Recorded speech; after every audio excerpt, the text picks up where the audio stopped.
Welcome to Introduction to EESSI. My name is Simeon Harrison. I'm from the VSC Center at TU Wien. I'm also with the EuroCC project, which is partly funding this event today.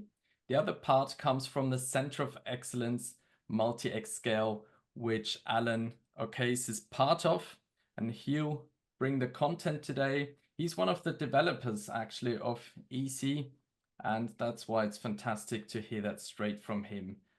So thanks, Alan, for being here, and I'll hand over to you. Great. Thanks very much. So it's good to be here, and I'm looking forward to doing this.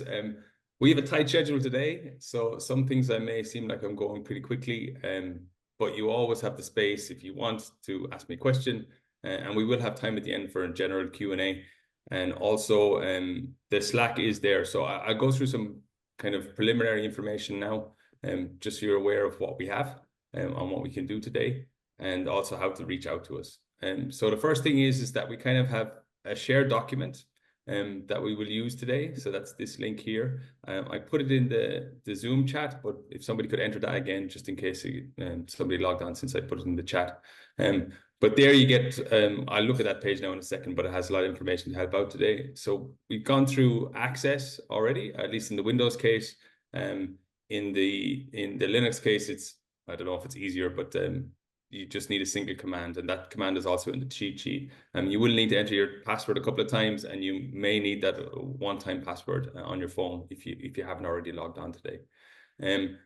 When you do log on, it's a good idea to clone a couple of repositories. Again, this is in the shared document, but what you need to do there, you just need to clone 2 repositories. And then we have a reservation on the cluster, okay? So we have access to specific compute nodes on the cluster already, and they're reserved for us today. So there is a reservation command, which is also in the shared document, that we suggest you use, and that will give you access to, I think it's 8 cores on the compute side of the VSC cluster. So with that, let's take a look at that document briefly, because I want to go through a few things. So the default view, the view that you get is like this. So basically it's talking about, well, I have a couple of people helping me here today, right? So there's me who's giving the instruction, but then we have a few other people, Thomas and Davide and Kenneth and Simeon himself, they're all, and Pavel as well. Pavel, you should add your name here to the instructor list. We're all going to be assisting people, answering questions, especially in the breakout room. So when we go to the breakout room, you should feel free to speak because that's not a recorded environment. So you can say whatever you want in that environment. You can ask any questions, and there's plenty of people there who will hopefully know the answer to those questions. In terms of general information, there's this document. If you want to edit this document, we click here and it will show up. So I've opened this up so that anybody can edit it. So you can see that over here on the left-hand side, you can edit this document. And that's most important for when I get to the end. I'll show you why you might want to do that. So for the tutorial, again, there's a little bit about access to the system. There's the commands that you need to clone the 2 repositories that we'll use today. And then there's this reservation command, which is very big.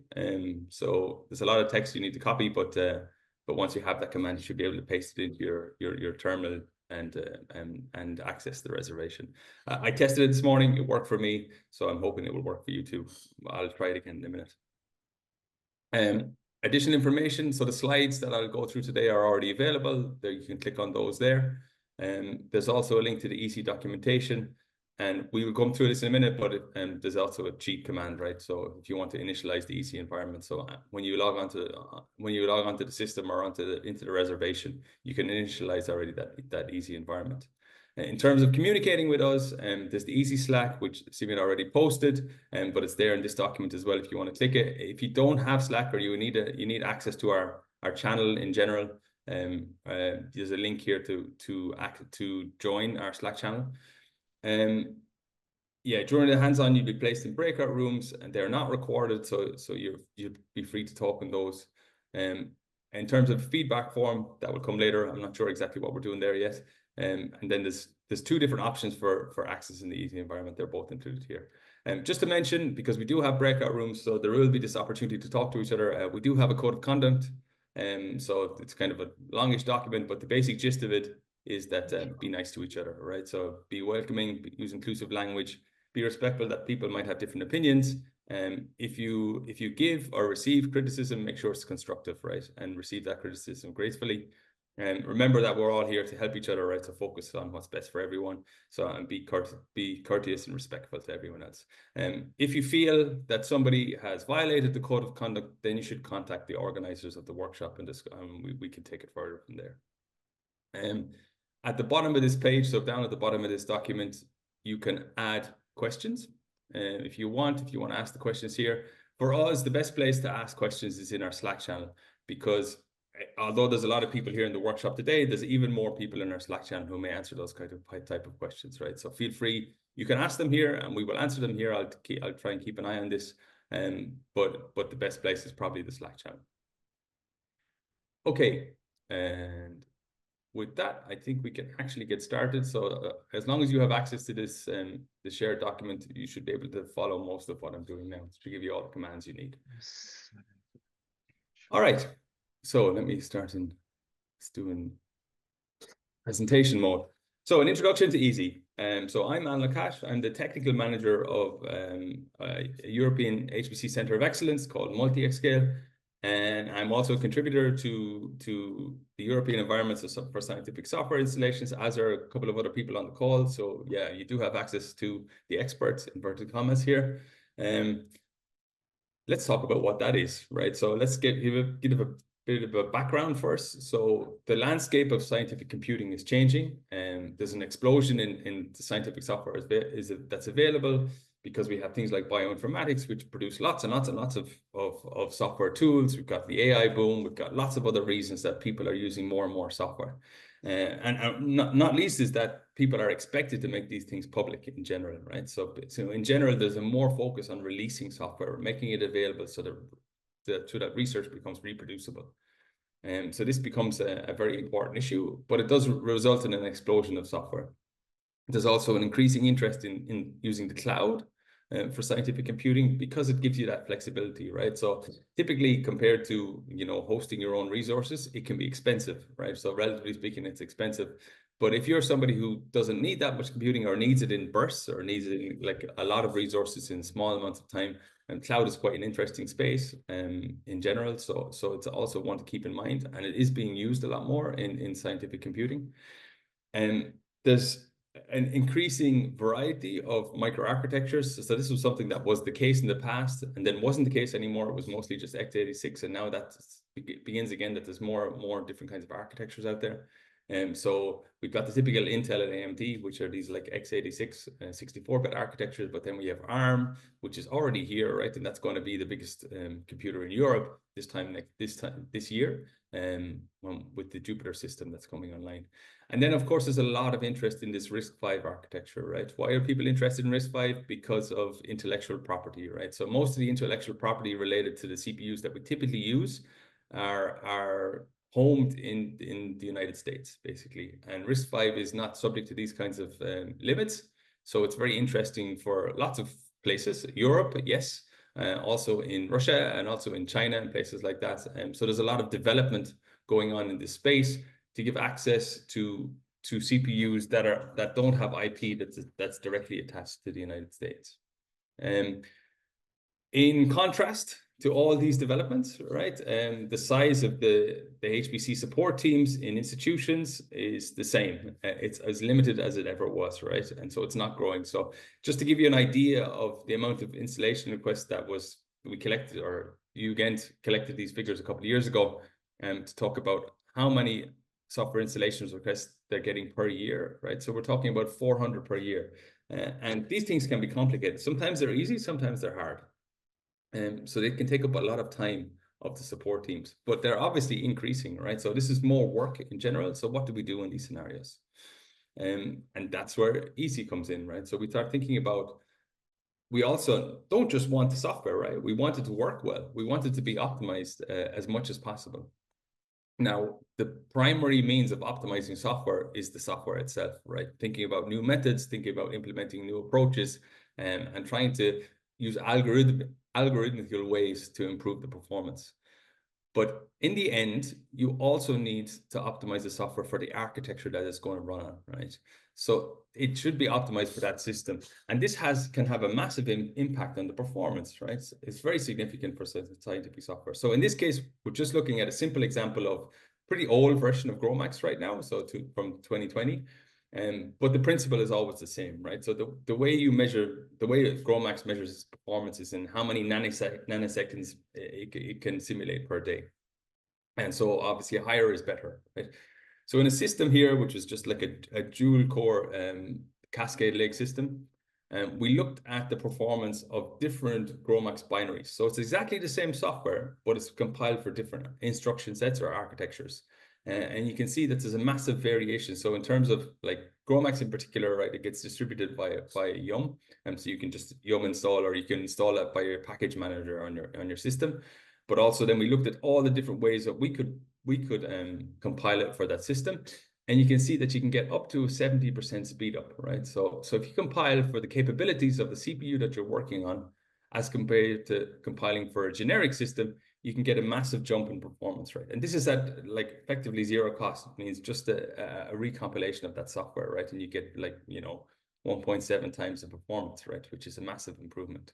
And so using optimized software is important, right? This is not just to get your results faster, but you're also going to save energy, which would otherwise be purely wasted, right?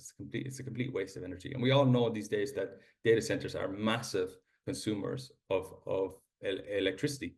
And so this is not just like for ourselves, right, for our own productivity, but also for the environment as well. And we should be doing these things because we can. So what's EESSI in a nutshell, right? So again, the long name is the European Environment for Scientific Software Installations. And the big point here is that it's not a set of recipes. It's not a recipes about how you do installations. It's the actual installations themselves, right? The actual binaries, the things that you will execute on the machine. And these are optimized for the architecture. One of the goals that we want to do is, because a lot of the people who are involved in the project, a lot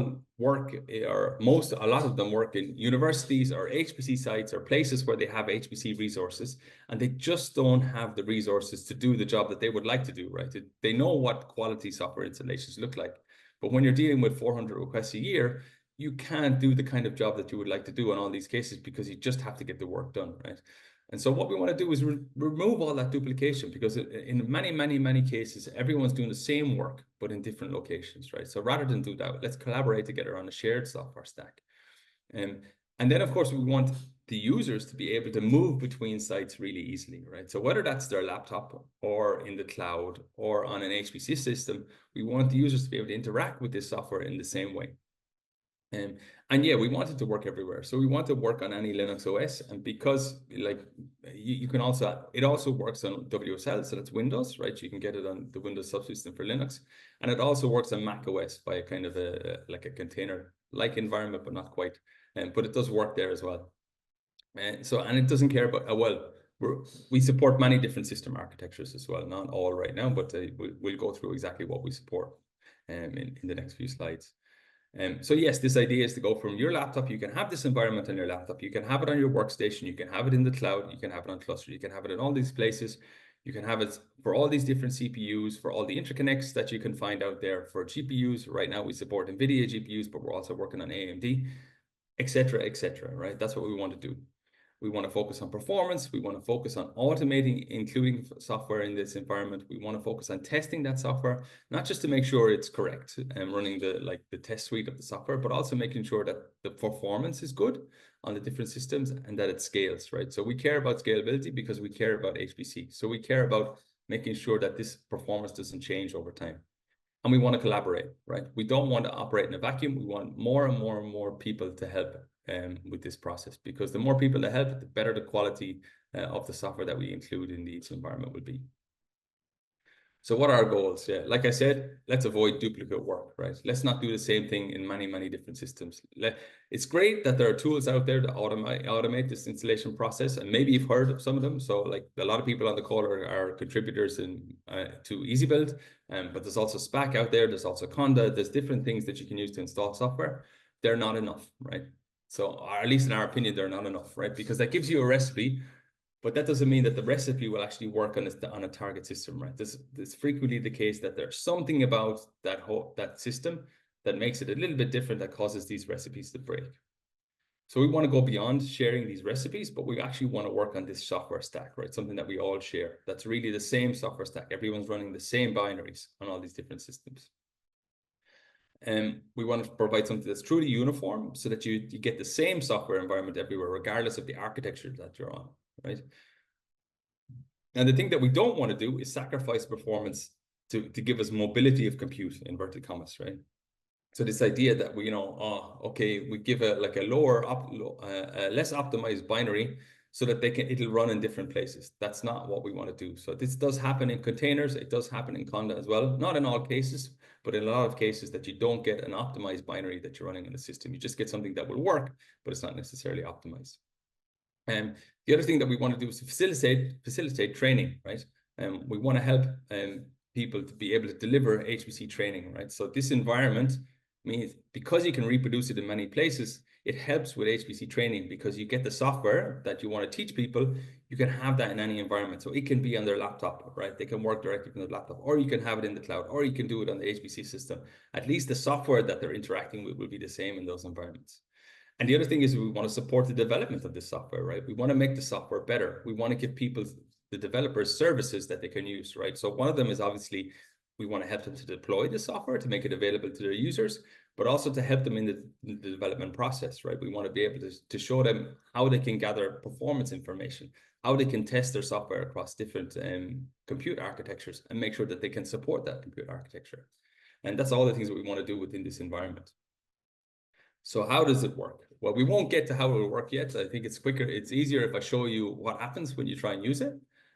But we'll talk in general about what's the structure, right? So in general, we have the host operating system, right? So this might be your laptop, for example. And on that laptop, you're going to have your own network drivers, right? So you're going to have the things that interact with your hardware, which includes like your network, your GPU drivers. And then on an HP system, you'll have things like the resource manager, like Slurm, which is probably something you're familiar with. What we do then is on top of this or beside this environment, then we put our own file system layer. This is what we use for distribution. So that's like a web-based file system, basically. So basically it means that if you have HTTP access, you'll be able to access this file system.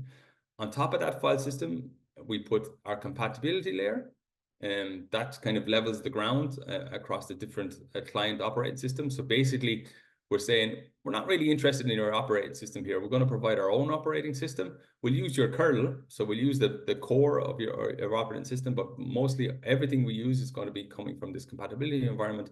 And then on top of this is where we provide the software layer, right? So that's where all the optimized applications are and all their dependencies as well. And then on the side here, we test all this stuff, right? So this is a critical factor for us, that we're testing this infrastructure all the time. This is supported by lots and lots of open source tools. I'm not going to go into them just now. To mention that, like, we support this on all different kinds of CPUs. So Intel, AMD, ARM. We're also working on RISC-V support as well already. We've had quite a few successes there.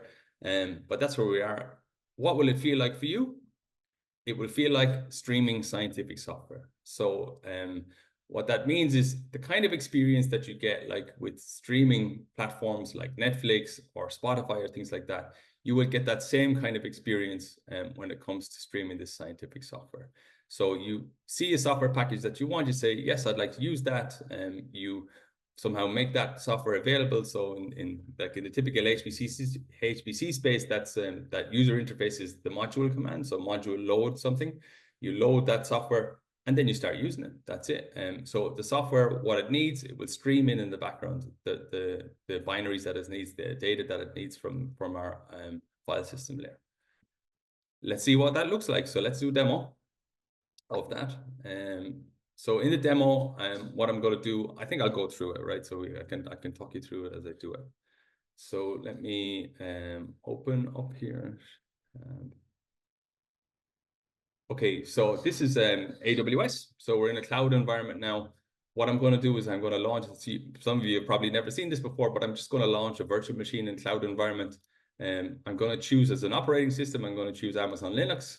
I want an exotic architecture, so I'll take an ARM instance. It's not really that exotic anymore. And then I can choose what type that is. That's basically meaning how much resources I want to get. So in this case, I'm interested in something that's really C6G2, I think it's 2x large. Yeah, this one with 8. So I'm going to take 8 virtual CPUs, and this is, and then I need to give it a key pair. So that's how am I going to log on to the system. So I take that, and that's everything I need to launch that instance. So now Amazon is going away and it's giving me a virtual machine in their cloud environment. And now you can see I've got a little tab here where I can connect to that instance. And I'm going to use the SSH client. So it's giving me the command that I would need to connect to that environment. And I can try and do that here. So you should be able to see my shell, and it should be a pretty good size. So I'm just going to paste over that command that they just gave me. I've never connected before, so it's saying, oh, do you recognize this guy? I say I do. And so now permission denied. Right, let's see. Let's try again. Let me try. I'll start my SSH agents. That shouldn't be WD. Should be here. Why don't you work? Okay. Sorry. I'm going to start an SSH agent, and I'm going to SSH add. Maybe I missed something. I did test this, but now let's try again. Still not allowing me to connect. Did I pick the wrong key?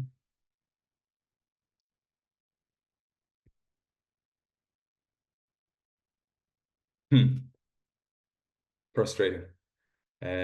Not sure what I did wrong here.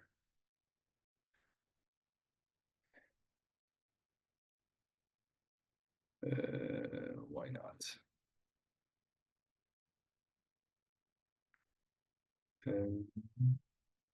Is the username correct? Yes, it should be.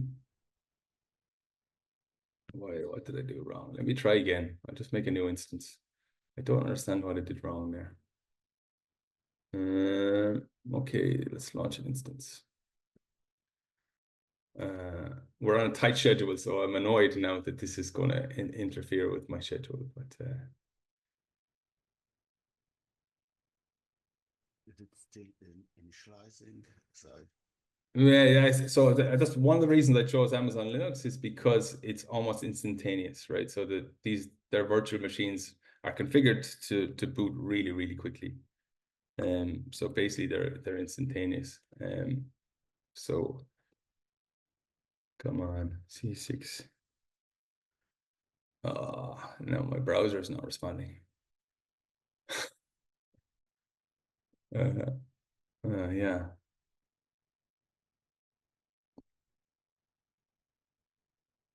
Okay, let's try again.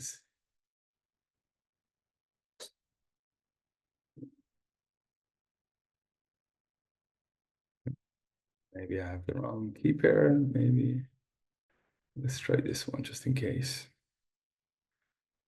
I can make it.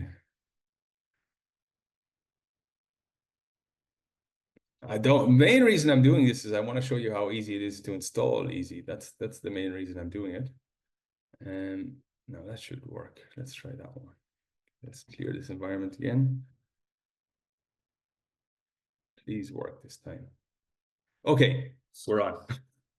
So I used a different key and it seems to work. So now we're in this environment and there's nothing available here, right? So even the git command, it's not here. Sudo, so I want to install that git command because I want to clone a repository. Sudo, so in Amazon is kind of like a Red Hat environment. So you can sudo yum, I know I can't remember the yum install, right? I can't remember the commands. -y git, right? There we go. So that's installing git for us. And now I want to git clone. I want to clone something. I'm going to clone the demo repository. So let me go to the demo repository. Too many tabs now. So this is the demo repository. Again, the link is in the notes. I'm going to do the HTTPS connection. So unauthenticated, and I'm going to clone that repository here. And then I see I have that directory. I go inside. We see we've got different scientific applications. Let's do that. Let's do it like this. So we've got different scientific applications inside, and we also have this scripts directory. So let's go into our scripts directory because that's the one that has our install script. So this is install CVMFS. So from this repository, then you can install CVMFS. Now it's telling you that the script requires sudo. If you want to actually do the installation, it requires sudo, but it will tell you the commands that it will run. So like for all the sysadmins who are on the call, if you want to see what's required to install in this environment, it depends on the operating system. This one recognizes different operating systems, so Debian-based, RHEL-based systems, and also this Amazon system as well. It recognizes it, and it will tell you the various commands that it would use to configure an environment. So some of those are installing the packages that you need. So this tool called CERN VMFS, which is our distribution layer. And then also you need a configuration of that as well. So a very, very minimal configuration file, which is telling it like where does it connect to? How does it connect? And then how much disk space do I want to give it to? So one of the great benefits of this tool, CERN VMFS, is that you can tell it how much space it's allowed to use, right? So even though we might in the end distribute hundreds of gigabytes worth of software, you can say, I only want you to use a maximum of 10 gigabytes on this system, right? And because that's what I have available. And I use that personally all the time because I have virtual machines where I want to run this stuff. So I give them small space and it works for almost all applications. But it does mean that you will be writing over stuff over time. So to actually do the installation, we put sudo in front of that script, and then it will go away and actually do the installations, right? So this will take about, I don't know, 30 seconds or so to do this. So it's just going to install those packages. Those packages do have dependencies, and so it's pulling in all those dependencies as well.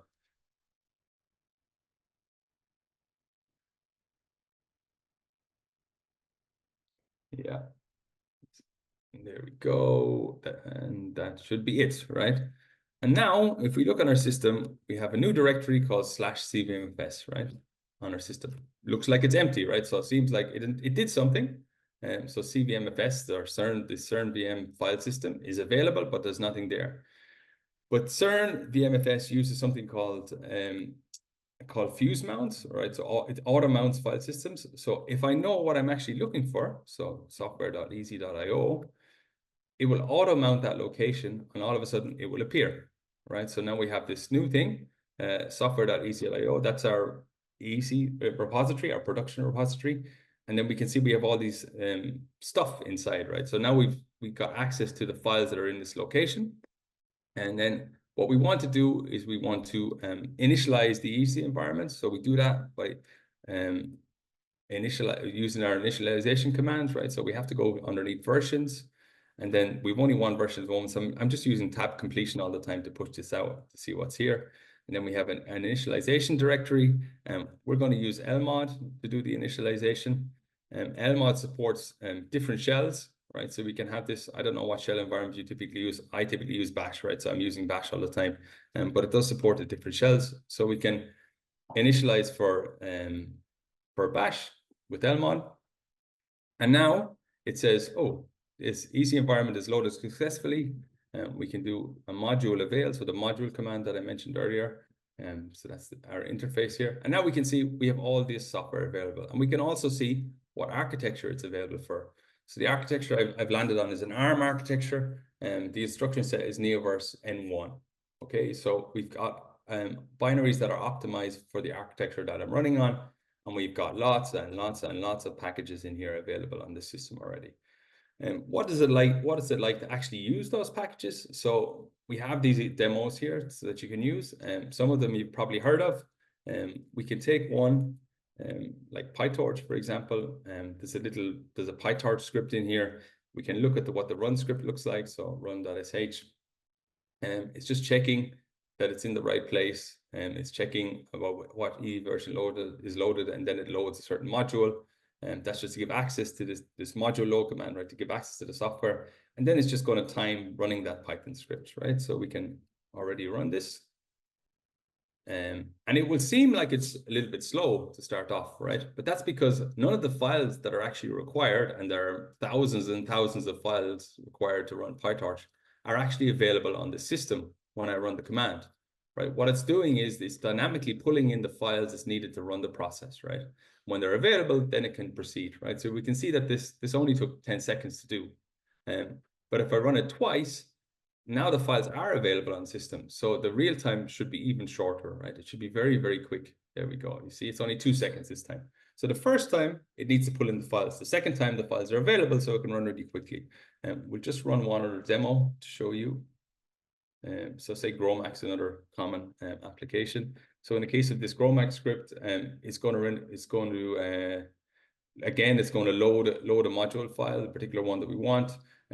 It's going to load. This is going to pull down some test data, and then it's going to run a GrowMax command, right? So we can run that script.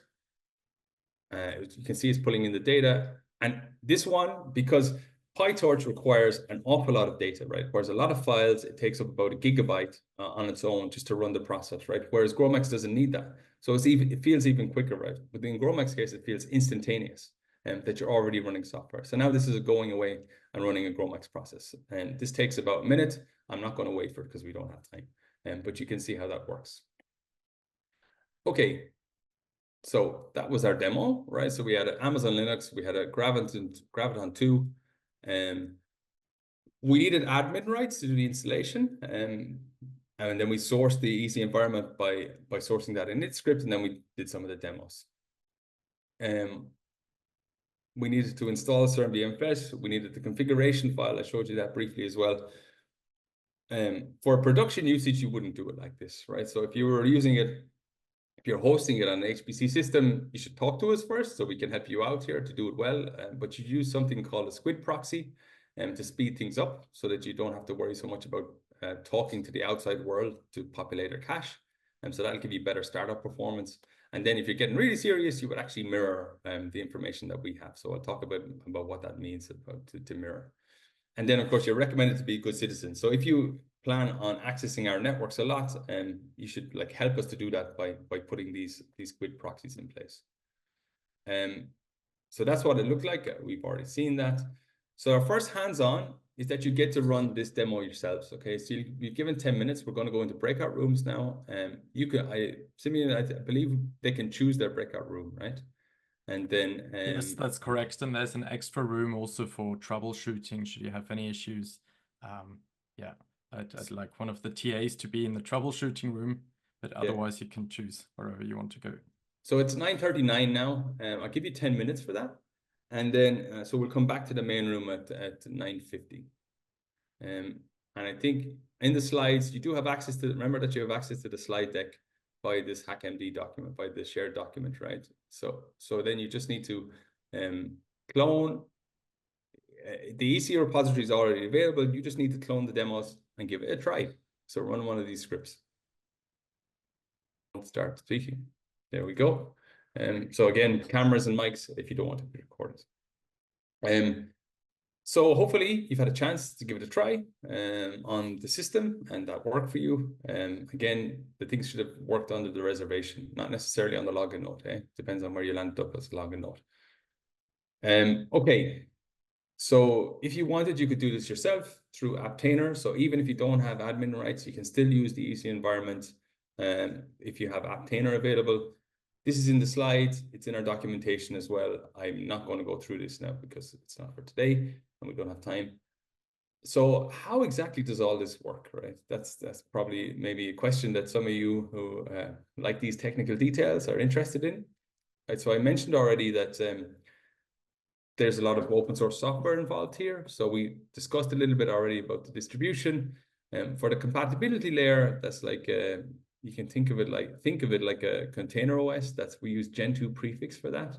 And then to actually do the software installations, then we actually mostly use our own developed tool now called ArcDetect, which is able to recognize the architecture that you're on. EasyBuild to do the software installations. And then our user interface right now is LMod, which gives you a module environment. For the file system layer, we use a tool that's developed by CERN called CERN VMFS. It was developed so that there was a lot of data coming out of CERN. It was being distributed all over the planet. And they wanted people to be able to use the same software to analyze that data in all these different places. So they needed a solution that would allow them to do that. CERN VMFS is that solution. So it's a global distribution of software installations. It's centrally managed software stack. It has redundant mirrors. So you have like the main copy, which is called a stratum 0. And then you have copies of the information on stratum 0, and they're called stratum 1s. And you might have multiple different ones of those. And that's a redundant network. So if one doesn't work, you can talk to another one. So you get this redundancy. And then you have caching on different layers. So a system or your laptop or the cloud, they talk to the stratum 1s. And then if your own laptop might talk to a stratum 1, but then if you're on an HPC system, you want to centralize that traffic a little bit, you would implement your own what's called a squid proxy. So you have squid proxies as well, and you can have them in front of the cloud, in front of the HPC, and that will, it's all the time about improving performance. There's lots of things you can do to improve the performance of this system. And then in the end, you get the same software stack everywhere. That's the idea. For the compatibility layer, we use Gen 2 prefix. So Gen 2 prefix means that instead of, so on a Linux system, typically your host operating system is installed into the slash directory, right? So the root file system at slash. And Gen 2 prefix allows you to install an operating system into a different location, right? So we use a special location, which is within this CERN VMFS file system, right? And then we use something that's for a particular OS. In this case, we're always talking about Linux, and then a particular architecture as well. So our architecture family, in this case, we mean, right? So x86, 64, ARM, and now RISC-V. We also supported Power in the past, but then there's not a lot of use case for Power these days. So we put all these tools, the tools and libraries in a non-standard location. This is like a minimal set, right? The basic stuff we need for an operating system. It's really limited to low-level stuff. So it does include glibc. So, but we don't have any Linux kernel. We don't have any drivers, right? You can think of it the same as the operating system layer that you have in a container image, if you've ever used containers before. The big advantage here is that we don't require a container runtime. So we see what the host operating system sees. We see directly the drivers. We see directly the hardware. We see directly the users on the system as well. So we don't have to do tricks to be able to do this. So this is for a processor family, so not for individual CPUs. We don't optimize the operating system for individual CPUs, but for a family of CPUs. And this levels the ground across all the different operating systems that are out there. So for all the different Linux distros, because you have the same kernel, but it also works on WSL for Windows and Mac OS as well. Right now in our production repository, what we expose is the ARM and the x86 CPUs, but we are working on RISC-V support as well, but that is a work in progress. I see a raised hand, so Federico, if you want to turn on your mic and ask your question.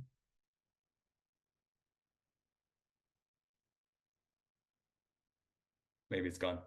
So, okay. On the software layer, we provide all the scientific software, all the libraries that those applications require, the dependencies, and we optimize for the specific architecture. So whether that would be AMZ Zen 3 or whatever that might be. And each CPU architecture has a different subtree. So it goes in a different location underneath this file path. And we do leverage the libraries like glibc, the compatibility layer. We take as little as possible from the host operating system, and that is really minimum. So really, we're talking about the Linux kernel, but also we have to take the driver libraries as well. And everything we install is included, is done by EasyBuild, and then we have environment module files, which we expose via lmod to access the installations. We automatically select the best subdirectory for your host. So even if you have a different CPU with the different capabilities, we'll automatically try and figure out the best binaries that we have that will work on your system. And we do that by a tool that we created called ArcDetect, or we work with called ArcDetect. But what about performance, right? We said that we really care about performance. So here's a plot that came out from the EESSI paper a couple of years ago, where we compared the performance of software distributed via the EESSI environment. So this was on a Zen 2 system. So this is the EESSI Zen 2 stack is in black here. And then it was in the system in Jülich called Yusuf, which is a Zen 2 based system. We compared it with their local software stack, which is also delivered by EasyBuild. So that was like relatively straightforward for us to do the comparison. So if we're looking at just the black and the red, you can see that basically the performance lines up. And we're talking about a lot of cores here, okay? So this is, I'm talking about the node, we put the node count here, but there's 128 cores per node. So we're going out to 16,000 CPUs here. So we can show that we can deliver something that performs on that kind of parallel capability. Now, in theory, even if we look at these numbers, we can say, oh, the EESSI stack is even faster than the Yusuf stack. But it's not really useful to compare way out here because our parallel performance, so this is ideal scaling here, and this little dotted line. Our parallel performance as we increase the node count gets poorer and poorer. But what we were comparing is the performance of the two software stacks, so we didn't really care about it too much. And what we can also show is the performance if you were using generic binaries. On the same system, because we have those generic binaries, we could compare what the performance would be. Again, this is GROMAX, so it's nanoseconds per day that we're simulating. And you can see you get a very, very significant performance drop if you don't use optimized binaries. So what's the current status of EESSI? So we have this production repository that's been released and available. Everything we do is open source. If you want to see exactly how we do everything, so how do we create the infrastructure, and how do we maintain the infrastructure, all of that is available under our EESSI organization. With respect to CERN BMFS, the Stratum 0, so the main copy of everything is at the University of Groningen. And then we currently have 2 Stratum 1 servers. Actually, we have more, but the ones that are typically exposed are 2. So one is in the Azure cloud, one is in AWS, and then we have a couple of other ones as well in different locations, but they're typically not exposed to people. In terms of software, talking about CPU only, we have a lot of stuff. If you've run module avail in the EESSI environment, you will see there's a lot of software available there. I just installed, for example, a new package this morning, Root. So if you know of the CERN software stack, you might have heard of Root. So that was another one I installed this morning, but we're adding software all the time. So this list is very, very, very far from complete, but it shows some of the things that we have available. So we have Bioconductor, we have GROMAX, OpenFOAM, R, TensorFlow, PyTorch.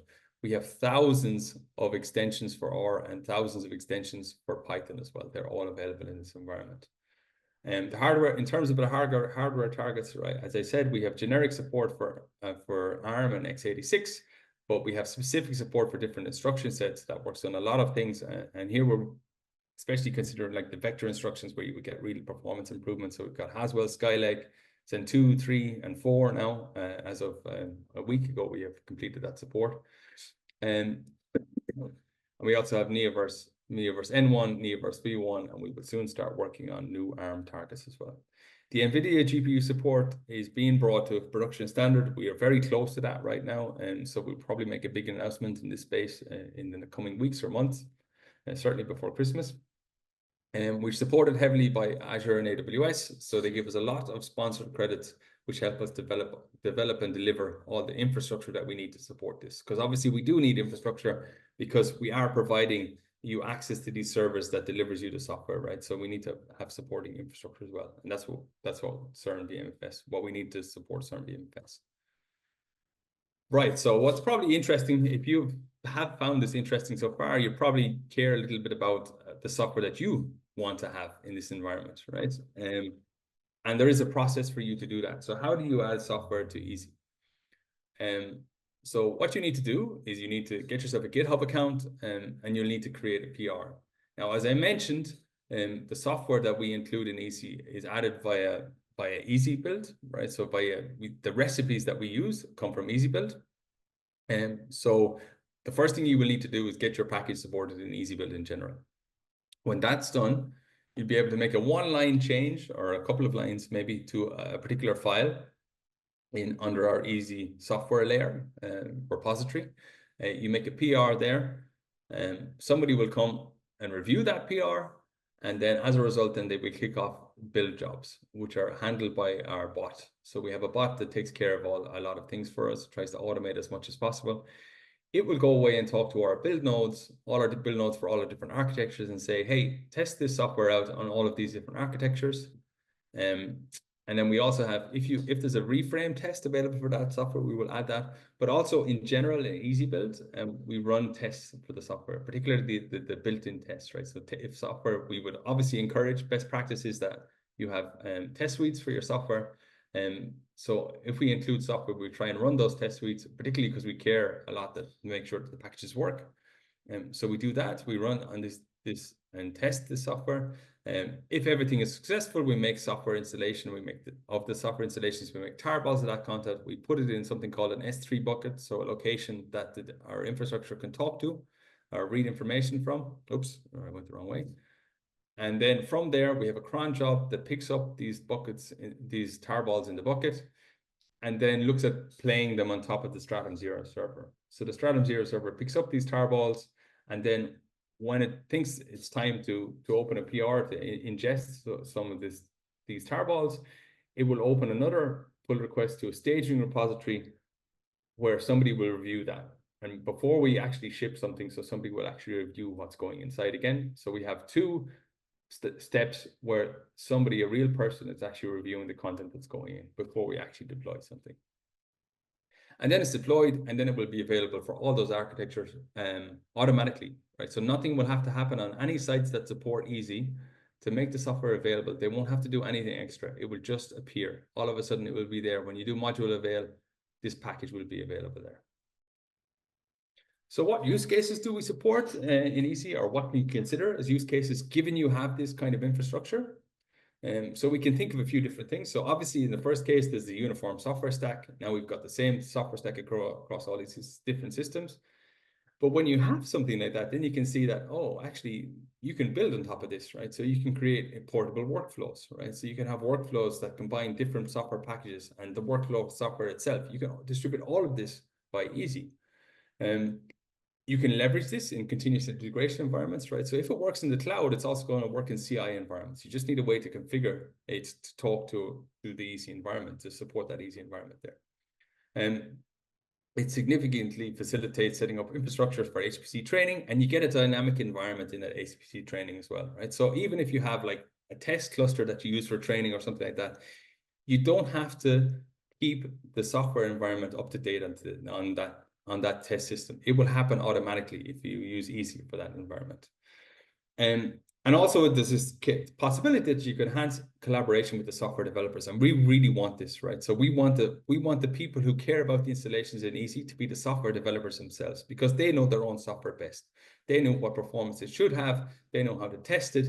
They know how to whether it works the way they expect it to work, right? So these are like them and the application experts. We want them involved, right? We want them to make sure that we can deliver quality software, and we will ideally be relying on them to do that. So in terms of the EESSI, we've talked about this. I don't think I'll go through this very much, but we don't want to compromise on software performance, right? That's the key thing about the uniform software stack. And then we want people to easily migrate between different systems, right? So whether it's their laptop, if they start out on their laptop and then they realize my laptop can't do the simulations that I want, I need bigger systems, right? They go to HPC or they go to cloud bursting or something like that. We don't want them to have to deal with the issues of installing software again. We just want them to be more productive, to just go on that system and start working, right? That's one of the things that we want to support. So productivity of the scientists. So in terms of the portable workflows, that's a lot easier with the EESSI environment. So workflows in general, it's usually a broad set of tools that you need, and they all need to be available on the system where you want to run the workflow. The definitions of the workflows themselves, so regardless of the tool that you use, like SnakeMaker or Nextflow, or like in the HPC space, there are many, many different possibilities in terms of a workflow tool. And you can actually potentially ship those inside EESSI as well. So you can leverage EESSI to do that, or you can even include those workflow definitions in EESSI itself. And then you can ship. So one of the things that you can do is there's another piece of software out there called direnv, which is a tool that allows you to, when you enter a directory, you get a certain software environment. And because of EESSI, you can actually ship your entire software environment inside your repository itself. And I'll give you an example of this in the next demo. So if your users have EESSI and they have this direnv tool available, they can start running your workflow directly after cloning the repository, right? So this is really interesting, I think. And that's what we're going to do is hands-on now. So we're going to do shipping a workflow. It's going to be another 10 minutes as well. In this case, on the provided infrastructure, EESSI is available, and direnv is actually shipped via EESSI. So this direnv tool is already available in the EESSI environment. So if you've initialized EESSI, you'll see that this direnv command is actually available. So what I want you to do is you're going to clone a workflow that leverages EESSI. So that's this Nextflow example. And then after initializing EESSI, so assuming that EESSI is already available, the workflow is trivial, and you can even run it just directly by the shell. So first, you're going to clone this example, which is in the cheat sheet document as well, right? So you don't need to take it from here. You enter this directory, your clone repository. You have to do a little setup on their end because it's not available by default on the system. So this will just configure their end to work. When you do this, you'll see a little information that'll tell you what you need to do next. And then you just allow their env to work in the current directory. You'll see a lot of things happen when you do that. And then immediately you can just run that workflow, right? So that's what you're going to do. You've got 10 minutes to do that now. So same as before, please join one of the breakout rooms and I'll float between them and give it a try. See how it goes. Nearest the top. So hopefully you got a bit of an experience of what that can feel like. So the important thing is that this allows you a way to ship the exact environment that you want your workflow to run in inside your repository itself, right? And for me, at least, this is quite powerful because this is I would say, quite a game changer for reproducibility, right? You can ship the exact environment with your workflow, right? So in terms of reproducibility for science, this is quite major, I would say. And if you use that, so you would have experienced that there's something called a .envrc file inside that directory, which is what defines your environment. You can add additional things in there, right? So yes, inside, if you looked inside that file, you would have seen that there's module load, TensorFlow and Nextflow right in there. But you could have added additional environment variables as well. So you could define additional things that are required for your workflow inside that environment. And they would automatically be configured once you enter that directory. So this is, for me, this is an important feature of this. Let me move this camera out of the way. So you can also leverage EESSI in CI environments, right? So a CI environment is really nothing else than another workflow environment. So you can use it in CI environments, whether that be on GitHub. So we have a GitHub action. So you can already just use our action inside GitHub. We also have GitLab has something similar called what do they call them? Components, CI components, and they have a catalog there. So EESSI is available in their catalog. This is a relatively recent feature from GitLab. So yeah, we're early adopters. So you can also use EESSI in GitLab environments as well. So, and obviously this is quite powerful because you can have self-hosted GitLab environments as well. So you can use EESSI in those environments too. We can provide, inside EESSI, we have different compilers to allow you to test your software with different compilers. We can provide all the required dependencies that you might have. We can have additional tools like reframe and performance analysis tools. And there could be lots of different things that you might want to use in your CI processes. And other than CERN VMFS, you don't need anything else, right? You just need to provide our file system layer, and then you can have access to all the software that we deliver.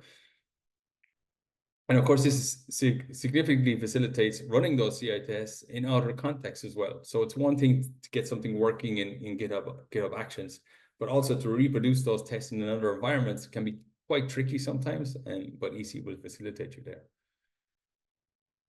So what does it look like to use this? So our EESSI GitHub action provides EESSI and the DIREM tool, because DIREM is shipped inside EESSI, but it's available by default, and configured by default in the EESSI GitHub action. So what does it look like?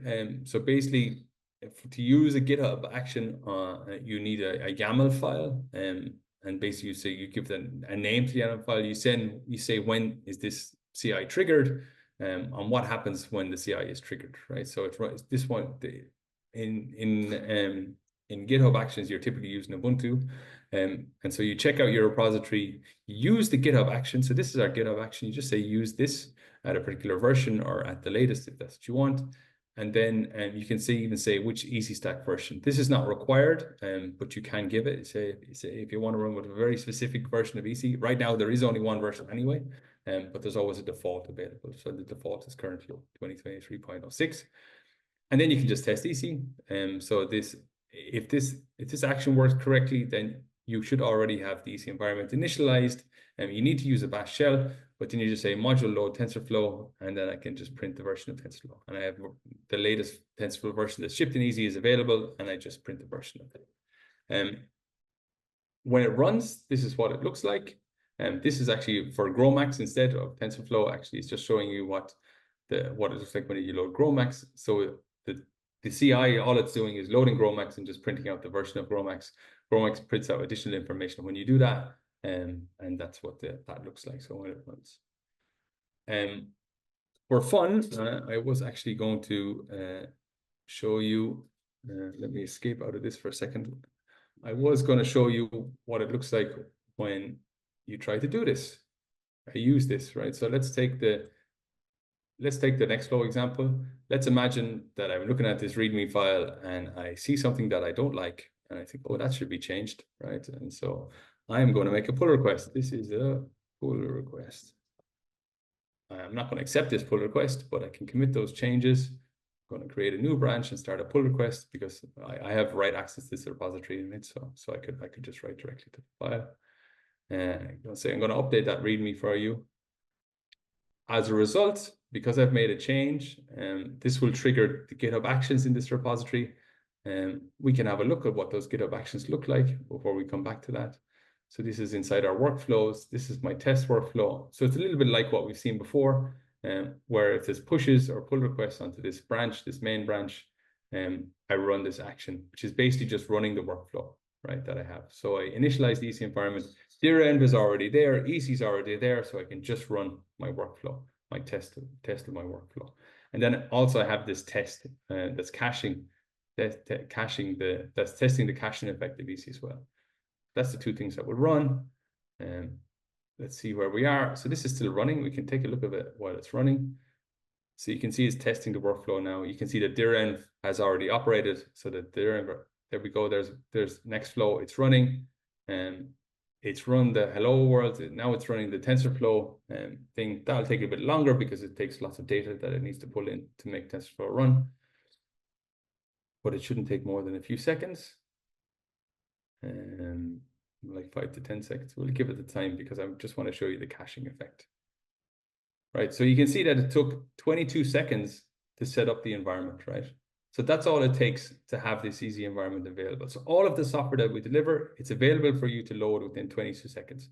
To actually use that software may take a little bit more time, because it needs to pull in additional files, right, that you need to use in the system. But the software is visible within 22 seconds, right? Still working on TensorFlow. I'd like to show you this just because the caching effect, right? So you'll see the first time it takes a while, but the second time it'll be a lot faster. So obviously, how quickly you get the data depends on your connection to our Stratum ones, right? Our mirror servers. So in this environment, we probably have a slower connection, which means it's taking more time to pull in the data that I need to run TensorFlow. So TensorFlow requires about a gigabyte to be able to execute. So it's pulling in a gigabyte of data, but that gigabyte is thousands and thousands of files, right? So it might be making lots and lots of connections. I'll give it 5 more seconds. If it doesn't come, we can come back to it at the end. There we go, right? Just to give you some idea, for TensorFlow, we actually need to pull in 1.1 gigabytes of files and about 3,500 files. So that's why it takes a while. Yeah, so you can see, let's look at the caching effect, right? Because it's interesting, right? So you can see, close out. So this is all succeeded now. You see I got all my green ticks. To test the workflow the first time took 1 minute and 45 seconds.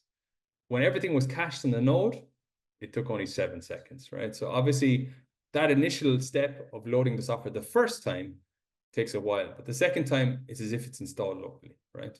And your experience then will vary depending on where you are, right? So if you're on an HP system that supports EESSI, you're going to have this experience that it's instantaneous, right? That's the idea. But if you're in a cloud environment, it will depend. That first time you run will depend a little bit on where you're connecting to. And so ideally you can improve that performance. That's what we want to do. Okay, so that's the CI environment. Now let's look, that was a GitHub action. In terms of the HPC training, right? Setting up the infrastructure to support training becomes a lot easier, right? Because you can do it, assuming that you're working from the CC environment, it doesn't really matter when you end up. You know that the idea is that you know that the software that you have is going to work in these places. So your experience as an instructor and as a learner is more straightforward, right? Because you've got the same environment everywhere. You don't need to install new packages. You don't need to know too much about the host system where you are. But all this stuff that you need is there, and the software specific stuff is also there, right, as well.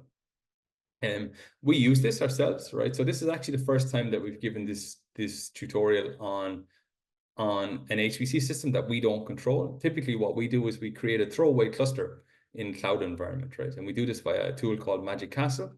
So if you have the credits, you can create a cluster just by editing a single file. That cluster will be up and available within 20 minutes and will include all of this software stack. And it does actually support GPUs and the fast interconnects as well. So on Azure, you can get InfiniBand. In AWS, you get EFA, and both of those are supported in that environment. And then we use MultiXscale a lot internally. So we use it for our build and deploy bot, right? So the bot that I talked about before when you were contributing software, that is triggered. When that triggers, it's actually sending jobs to the CERN clusters that we control and that are created by MultiXscale. There are commercial alternatives, obviously, to these kind of, like, MultiXscale is agnostic to the cloud provider, but you do have commercial tools that are available within those providers as well, and they can do or will support EESSI as well. So both in Azure and AWS at least. And EESSI, of course, can provide that software that's required for the training. And then the attendees can take that software home as well, right? So this is critical, right? So that the attendees, after they're doing the tutorial, they're able to take that environment and take it home with them, right? Wherever that environment, whatever home might be. So whether it's their laptop or their university HPC system, they can have that environment again themselves. In terms of the collaboration with software developers and experts, so we have this central software stack that hopefully a lot of people will end up using, right? And that opens a lot of doors, right? So if we work with the software developers, we can get their help, right? So we can help them, we can hopefully collaborate with them to verify that an installation really is a good one, right? Works really well. They can help us to check, because we're not experts in every single software package, right? So we do our best, but with their support, we could really check, how is the package being configured? How is it being built? Is this the best thing that we can do for these different architectures? Can we do better somehow? And then they can help us to verify that software is functional for different use cases. So typically, when you create a test case, it's a specific test case. But a lot of scientific packages have a lot of potential avenues that you could use them for. So LAMPS, for example, has many, many different plugins, right? These are not all typically captured in the test cases. And so it would be ideal if we can get people to give us more test cases, right, that we can test against, to make sure that things always keep working. And then we can do extensive testing, right? So we can run these things automatically, right? We have the infrastructure to do automation. So if you give us this test, we can run them automatically, and we're willing to do that. And then we can evaluate the performance. We can enable performance monitoring. So this is something else that we're working on, where we can show the performance of a particular package on different systems, how that develops over time. And this is useful in a number of cases. So typically you do get things like updates on the system. So maybe they get new drivers for the GPUs or for the interconnect that they have. So the communication fabric as well. And these can affect performance, right? Something can change, right? That has an effect on the performance of software, and we can catch that. Also, we can use that to communicate with sites to say, there seems to be an issue here, and then we can help them to resolve it. Ultimately, what we would like to do is go to a location where we have an approved by developer stamp for big applications that we ship in EESSI, right? So that the developer is really involved in helping us to ship the software, and so that they certify somehow about the software that we ship. And of course, like, this is mutually beneficial potentially, right? Because we also would provide an avenue to relieve the software developers of getting their software installed, right? So we'll automatically install their software on all these systems, different systems, including the Euro HPC hardware, and then they can go along and just test it, right? So they just do one installation with us, the software automatically becomes available, they can run their test suite there, or we can run the test suite for them on these systems, and then they can just check the results and see, do they have issues. And this also potentially removes the need to provide pre-built binary packages, because we would provide those binaries as well. And And then, of course, yeah, the developers can, you know, if they get into the ecosystem, they can probably start leveraging EESSI themselves. They can use it in their CI. They can use it for the dependencies. They can keep track. They can help us to update EasyBuild itself with all the recipes that they need for their software packages and include interesting things for everyone else. So, big question, who's paying for all this, right? So that seems like a lot of infrastructure. We're talking about being a service to an awful lot of sites and locations and people, right? Scientists. We're talking about, like, ideally thousands and thousands of scientists that we're going to support. Who's going to pay for all this? Right now, most of that money is coming from the MultiXscale project. A lot of effort is coming from volunteer contributions, right? Because there are people out there who see this as useful, right? And who want it in their sites, right? So they're contributing to make it better. And because they have their own demands, right? They want to see certain software packages supported within this environment. So there's a lot of volunteer contribution, but then there's also funded effort, which we really needed to get to a level where we're production ready. And so MultiXscale is a European HPC Center of Excellence. It's a 4-year project that started in 2023, and so we'll finish in 2027, or by the end of 2026. Its budget is about 6 million euros. So that's a co-funding budget. So 50% is EU, and then 50% comes from national partners. And roughly 50% of the overall 6 million is for EESSI related activities. So the idea is that EESSI is providing services to a scientific part of the project, right? So we're trying to get the scientific people to use these services, to integrate their software, to use all the services that we can provide, like CI services, etc., and to make their software better. It's a collaboration between EESSI and, if you've heard of the CCAM network as well. So CCAM is an organization that's been around for like 55 years, I think. It's a network of scientists, has a nodal structure, so there's lots of nodes all across Europe. It's primarily in the material space, but of course it was atomistic and molecular modeling originally. That's the AM part, but it's kind of expanded its boundaries over time as well. There's a total of 16 partners. EESSI is primarily like the technical side, and the CCAM network is the scientific network. So that's the scientific expertise. There are 3 key use cases that we have inside. So one of them is helicopter design and certification for civil transport. The other one is battery applications, so in particular supercapacitors for sustainable energy. And then the last one is ultrasound for non-invasive diagnostics and also for biomedical applications. So ultrasound, I mean, you've probably heard of it for diagnostics, but also it can be used for treatment as well. So we're looking at that as well, kind of creating a digital twin for ultrasound. The website is there. EESSI is also nominated this week. Actually, today, I think is the day that it's closing. It's been nominated for an HPC Wire Award, right? And in the category Best HPC Programming Tools or Technology. There's a lot of different things in that category. But if you like what you see, or if you're already a reader of HPC Wire, you could help us out by giving your vote, right? So that's available there, and we also have a blog post on that. So these links are in the slides. And then lots and lots of information about how you can get in touch with us. So there's obviously our website, there's our GitHub, it's where a lot of things happen, documentation. We have a blog as well. There's a YouTube channel, where eventually this talk will also be included. We have an open access paper. We have a support portal, so you can actually get support when you're trying to use EESSI as well. We do have monthly meetings. There are open meetings, so everyone's free to join. And then, of course, we have a mailing list, and we also have the Slack channel. So hopefully you've joined our Slack channel today, so then you'll be able to see how active we are there. And that is everything, right? So how are we doing for time? What time is it now? 38. Yeah, so we're more or less on track. At this point, we'll probably stop the recording, and then you're free to ask me questions. So we have a lot of experts on the call, so we can have an open discussion.